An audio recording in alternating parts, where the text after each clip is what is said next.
has some layers, so I'm going to try and answer them from chronologically. The first, I think, is the fact that when I was growing up, I was growing up in the 1980s in Hyderabad, and I went to a very unique school that followed the philosophy of Jiddu Krishnamurti. And the school campus had big old trees. We spent many hours outdoors learning under trees and watching and interacting and engaging with nature, composting our waste, growing food. And I think from a very early age, we were able to understand our connection with the environment. And our school assemblies were unique. We used to have debates and conversations, and very interesting people would come and speak with us. And the teachers, the faculty would pick a subject and talk to us about it. And I think when I was about 8.5, 9, there was one school assembly when Mr. Madan, who was the science teacher in the school, the senior science teacher in school, I'll never forget him or his name, he conducted a talk on consumerism and how human consumption patterns and human wasteful consumption patterns would lead to a disastrous world.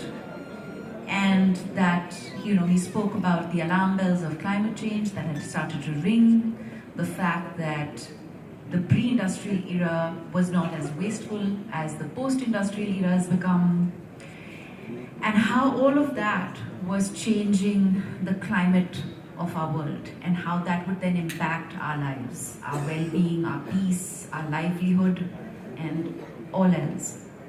And I think he made the subject so simple and accessible because he kind of brought in the idea that we need to bring our attention to everything that we're doing and do it mindfully. And I remember at that age waiting for my pencil to reach that point when I couldn't hold it anymore to write before I threw it away. Obviously not kind of crushing paper and throwing it in the bin like, we see in films, children do. Anybody who's irritated, not able to finish a project or an assignment, the first thing you see them do is crumple paper and trash it.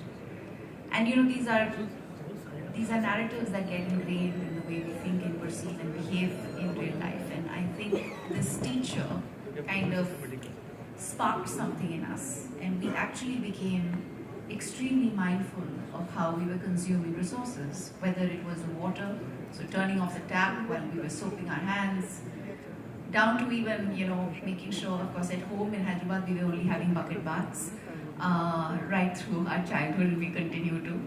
But it was that session really that sparked the first climate activist in me.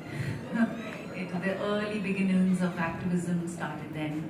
And then we had this wonderful group of people who visited us from Project Tiger and spoke to us about how the tiger was connected to the forest and the forest was connected to the river and water systems, and how it sequestered carbon, and how integral the biodiversity that the tiger forest had was connected to our lives.